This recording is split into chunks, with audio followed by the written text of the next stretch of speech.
Ms. Gallant, you have the floor for 7 minutes. Mr. Chairman, and I'll be sharing my time with Mr. Bazan.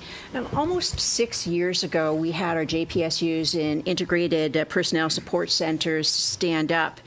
And at the time, they were open to veterans and currently serving soldiers from all conflicts. It was a good way to ensure that the proper medical appointments were being made. But over time, in a way, they've become victims of their own success because they're just overloaded. Now we're hearing that soldiers who are in precarious positions are just left to check in, as opposed to coming there and having the people in place to ensure they're still feeling that they're part of an active unit. Also, the appointment times are taking longer. That had been remedied with extra mental health care workers, but we're hearing that there are some changes going on and that the soldiers are not getting the care that they currently need. Can you tell me where in the SUPs the monetary changes, and what exactly are these changes that are about to occur and that seem to be in conflict with the care that they had been receiving in the past initially? You raised a very important point. JPSU, when it was started, I think it was a great vehicle to address the challenges that our troops faced, especially when it came to the transition and the care that a unit could not provide that personal care.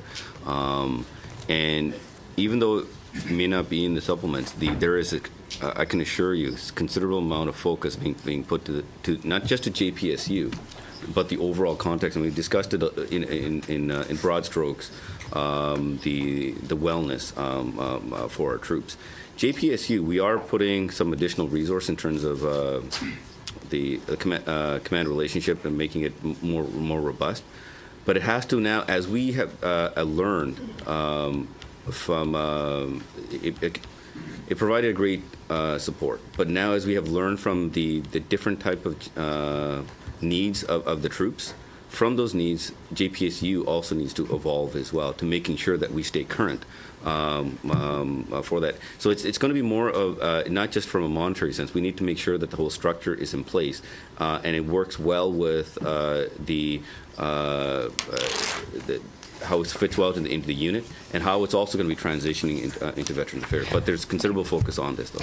Okay, thank you. Now, the military has started to make strides towards the issue of sexual misconduct in the military, and I am hearing that at the top levels, at the command level, that the job is being done. However, when we talk to the victims, they say largely they feel like it's lip service. They're left to call a 1-800 number when something like this happens, and they're not outside the chain of command for their care. They're required to see the same military doctors, and it's really not getting the care that they need.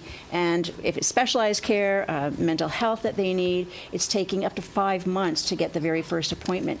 So is there some place in the SUPs where you can point out where this additional care, even though it may mean going outside the regular military medical chain, that they will get that? First of all, we want to make sure the Canadian Armed Forces is a harassment-free environment. And anybody who has been victimized in any way does need to come forward.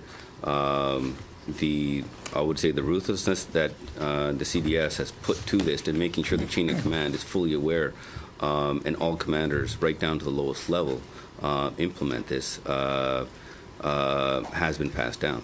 Now, how it's going to be done on the ground, I would say I think more work needs to be done and making sure that